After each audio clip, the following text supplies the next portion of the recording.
Greetings, brothers and sisters. I'm Professor Spira, and I wanted to take a little bit of time and go over the table of contents to my book, Spira Speaks, Dialogs and Essays on the Mucusless Diet Healing System, volumes 1, 2, and 3.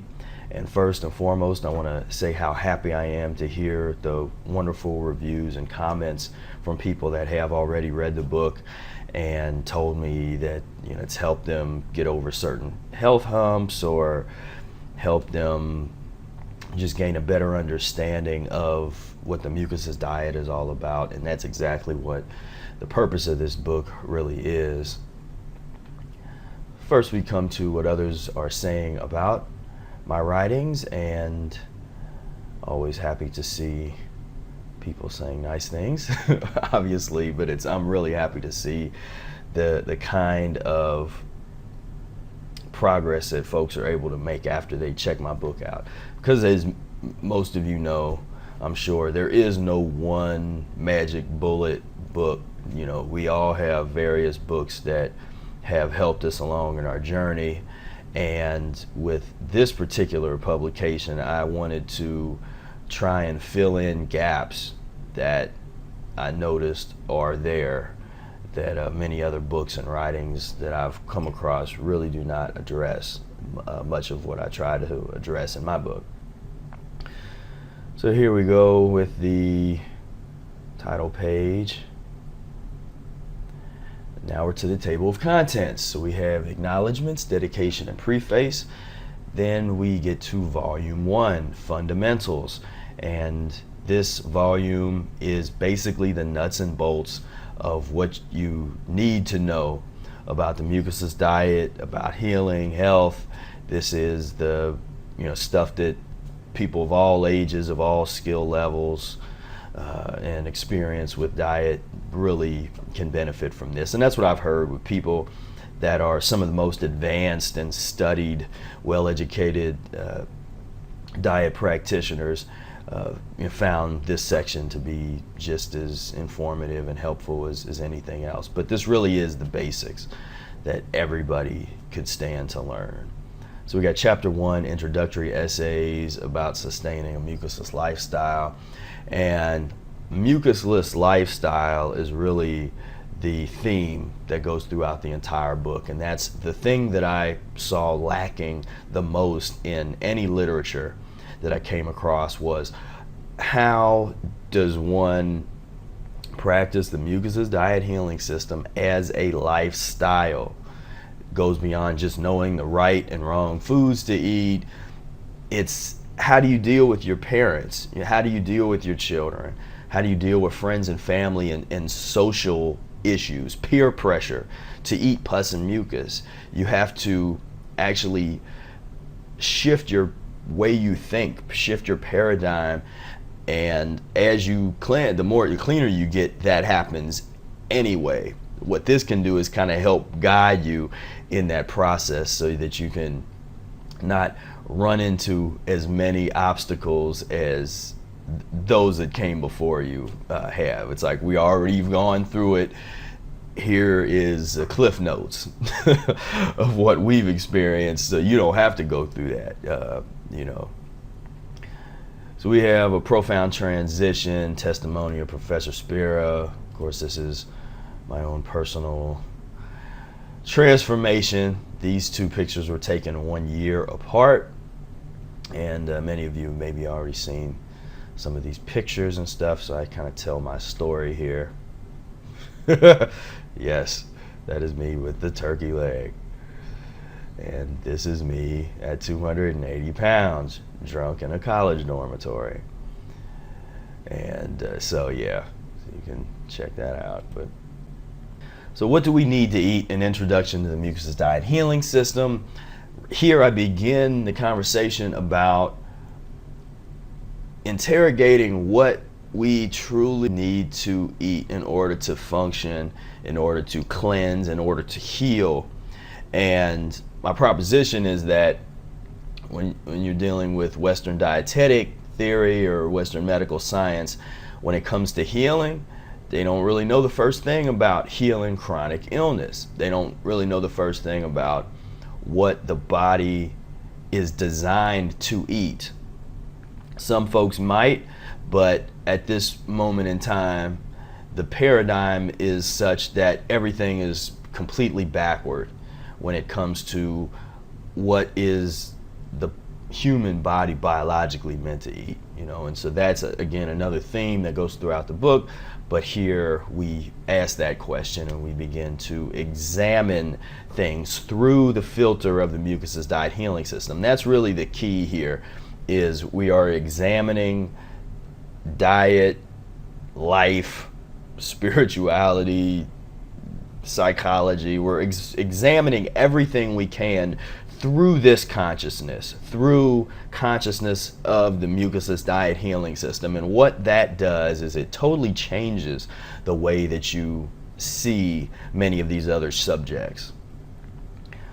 General information about the Mucusless Diet Healing System, frequently asked questions, and biography of Arnold Ehret. All very important things to check out. Chapter 2, Ehret Health Club Correspondence.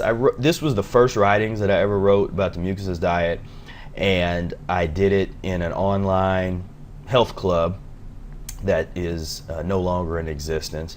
However, it was just nice to be able to write to people that already knew about Arnold Ehret, already knew about the Mucusless diet, had aspired to practice it, but many of them really wasn't privy to the information that I had. When I got into the diet, I had met a practitioner by the name of Brother Air that had practiced it. At that time, it was almost about over 20 years. Now it's over 30 years. But they had made remarkable strides and innovations into the development of practicing the Mucusless diet, not only for short-term healing, but for long-term sustained lifestyle purposes, and so what I call perpetual healing. And so I was able to bring some of that to folks that really appreciated the information. So now we get down here, the all-important lemon enema instructions and Professor Arnold Ehret on enemas. Some people have told me that this really pays for the book itself. This is the coveted all-important enema instructions, lemon enema, and there's many other naturopathic things that we could talk about, from sunbathing to botanicals to reflexology and massage. I mean, there's a lot of things out there in naturopathy, and there's a lot of books on those things. However, for me, one of the most important and advantageous applications that I've been able to do over and above the transition diet has been regular lemon enemas. And for me, it's just been remarkable. And anybody that really does them has had wonderful success that I know of. I don't know anybody that's told me, well, I was doing enemas and they hurt me, or I wasn't able to go to the bathroom anymore, or I haven't heard any negative feedback. If somebody actually really follows the instructions properly and continues to roll with them. And some people don't think that they really get into the bowel wall, and from my experience, it cleanses on a cellular level in a way that really nothing else does. And I've tried a lot of different things, so I get into that a little bit there, and I think you will, if for folks that are really interested in practicing Mucusless diet seriously, or really interested in healing, that's definitely an area that can be incredibly beneficial for anybody. Clearing up myths with experience, part 1 and 2. This was a place where I began to examine some of the commonly held theories about nutrition and protein theories and vitamin theories and all that. And I have a different take, a different method of analysis that you've probably not really been exposed to unless you already know my writings. there's a lot of folks in raw foodism and veganism and stuff that will try and take these old, tired theoretical constructions about nutrition and then apply them to what they're doing. And one of the great things about Arnold Ehret was he challenged the most fundamental areas of Western dietetic and medical theory and called them what they really are, which are wrong, problematic theories. The problem with us now is, okay, the consciousness is starting to rise and people are understanding that fruit is really where it's at in terms of healing, and they're trying to figure this out. So they want to say, okay, they want to try to take this fruit consciousness and fit it into this old problematic nutrition consciousness, and it doesn't work. And I'm saying, let's go back, let's examine these concepts, the origins of them, because most of these concepts haven't been around that long. So you can read about the origin of the nutrition theory, the origin of the protein theory, who coined these terms, who created these concepts, and why. What did they eat? And so this is just the beginning of that. I do that some other places throughout the book, but this is a totally different way to think about these myths that people just take for granted as if they're laws. Gravity is something that we've identified and we call it a law because it's consistent. Yet, what's the law to eating? What's the law to physiological sustenance? And that's what I'm interested in exploring. And I don't think they're not on to it at all in terms of the medical allopathic world. So let's see, long-term erratists, talking about Brother A a little bit, do not straddle the barbed wire fence. This is advice that I give to really everybody that's really halfway serious about the mucusless diet. To the best as you can, don't have one foot in the mucusless diet and one foot over someplace else, because I've seen people that try to do that and it usually ends in with some negative consequences. You really want to get into the diet and see if it is what it claims to be. You read this, and this is hopefully it will help you with understanding things and give you a place to start. But at the end of the day, you got to experience this yourself. You have to experience the transition, experience the healing, see the pitfalls, the trials and tribulations. As Brother Air often says, this is the hardest thing that you can do, but it's also the most rational, it's also the most important. As he also says, isn't nothing more important than your health, So this is certainly an ordeal at times, but as I say here, don't have one foot in and one foot out, because it's like one foot in the grave, one foot on the banana peel. You want to try to stay out the grave. Let's see, does Brother Air eat avocados and are they mucus forming? Spoiler alert, sad to say, but avocados are indeed mucus forming. They are fat, and Ehret clearly explains how all fats are mucus forming on some level, or acid forming, whatever. And it's interesting, as a lot of folks in veganism or the raw foods or people that identify as fruitarian will gravitate toward the mucus forming items that are permissible within the context of that particular paradigm.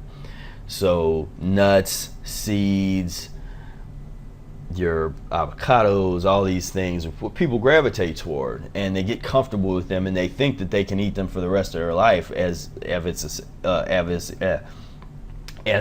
a staple.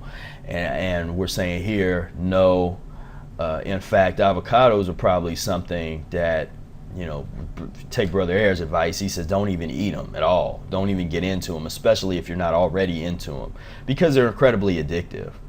And I actually wasn't really into them. Then I went back to eat some of them more recently, just because there's been all of this big, everybody's been getting really obsessed with avocados. So I wanted to just experiment on my own body and say, okay, let me check this out and see how bad it messes my body up. And it did. But it's different with me and a lot of other people. I've went long periods of time being totally mucusless, and that's different. It's a different thing. And that's there's difference between being mucusless and then just raw foodism. Now you can be raw and mucusless, but there's not a lot of people that have achieved that level. If you have, then that's beautiful. But to be raw and mucusless for long periods of time, that in itself is almost a level of fasting for most people. And I'm not seeing that. What I'm seeing with raw folks is there's a lot, they get into the nuts, they get into a lot of the dehydrated type of foods, or they get into mixing a lot of mixtures and blended things that really don't eliminate all that well anyway. They don't create that mucus broom that we're looking for when we eat a mucusless diet. We want to eat things that are going to be somewhat laxative and always can keep moving. So that's really the thing about the transition diet and the mucus lean menus, is even if you eat something that does contain mucus, if it eliminates well and it's not all sticky and slimy and goopy inside your intestines, then you have a better chance of that stuff not sitting around and building up to turn into this nasty sludge inside you. So there's some fun things there on avocados. Habanero peppers, that was a question, if habanero peppers help eliminate mucus, which they don't. They stir up and irritate the lymphatic system, and people think it's helping eliminate mucus, but it's not.